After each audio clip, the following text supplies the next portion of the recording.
Hey guys, we just returned back from our trip to Colorado and had a good time.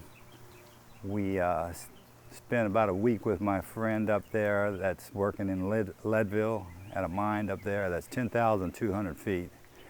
And let me tell you, I'm glad it makes you appreciate sea level, let's put it that way. That was tough. It's winter time up there. I mean, we were 29 degrees first night we got there, and the low 30s the rest of the time. I'm anxious to go fill my bottles on my camper to see how much butane I use, but I made it all week on one 30 pound. Never spent a penny on on camping fees. Spent 4 nights in the Walmart parking lot. That's really a kick in the butt. I mean, you got to do it to enjoy it, to see how enjoyable it really is. But you're in your little cocoon there, and it works out really well. Oh, by the way, I always like to have a nice backdrop for my videos. You know, professional photographers like to have a nice backdrop. So I've got the crap hose hanging out here over my spare tire to dry. I thought that would be a good, you know, kind of realistic backdrop. But anyway, today we're going to talk about turbochargers again, and this time we're going to talk about idle time. How long should you idle your engine based on your exhaust temperature?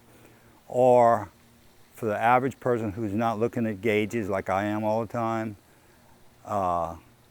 we're going to look at my gauge, and we're going to see just how long it takes to get down to what I consider a safe shutdown level, which is 400 degrees. Anything above that, I think it's a little hot.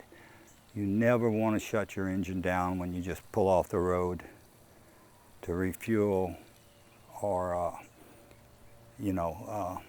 for whatever reason. Don't shut it down. Let it idle, and we're going to see how long that takes. That's the purpose of this video. Okay, tooling along, there's your exhaust gas temperature, there's your transmission temperature, your coolant temperature, RPMs, and we're locked up in 5th gear doing 65 miles an hour, getting ready to refuel. Okay guys, we're pulling into the fuel stop here. You're not going to see the same exact temperatures as when we were towing, because we pulled a hill there, and just before we pulled into the stop, so our coolant temperature and transmission temperature is going to be a little bit higher here. But you can see they're coming down. The exhaust gas temperature, as soon as you let off the throttle, it starts to fall. But it'll eventually kind of start slowly dropping like it is there. I use 400 degrees as my kind of rule of thumb for shutting down, particularly when I'm running around town. When I'm refueling like this, I don't shut down. I pick up my fuel and go. It doesn't bother me at all to idle 15 minutes or so. Usually it doesn't take that long. But it doesn't bother me to idle 15 minutes, because if I do accumulate any soot in the DPF, you'll get back up on the road, and that exhaust temperature will go up, and you'll burn it right off. Passive regeneration, you don't have to worry about that. So that's the way I do it, and I'd rather idle my engine than take a chance on that hot oil coking that bearing. Coking is when the oil is so hot that it forms a material that is actually harder than diamonds, and it can cut the bearing on the turbocharger. Now this is a water-cooled turbocharger, so that's good, but it's still not it can still overheat, so that's why I say let it cool down.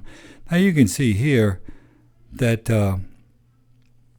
we still into the cool down here while I'm fueling, and I'm gonna fast forward here in a few minutes so we don't have to sit here and wait to see how long it takes to get down below 400 degrees.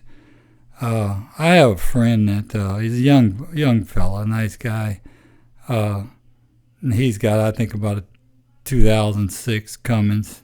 Got it all deleted and everything, and really runs the hell out of it.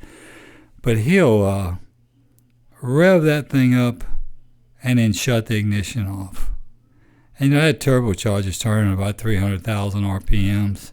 And when you shut that ignition off, you just shut your oil pump off to that turbocharger.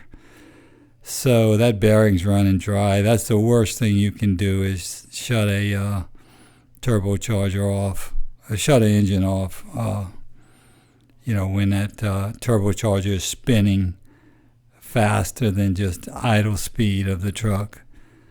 So you can see here, we come into the kind of the end of the test here.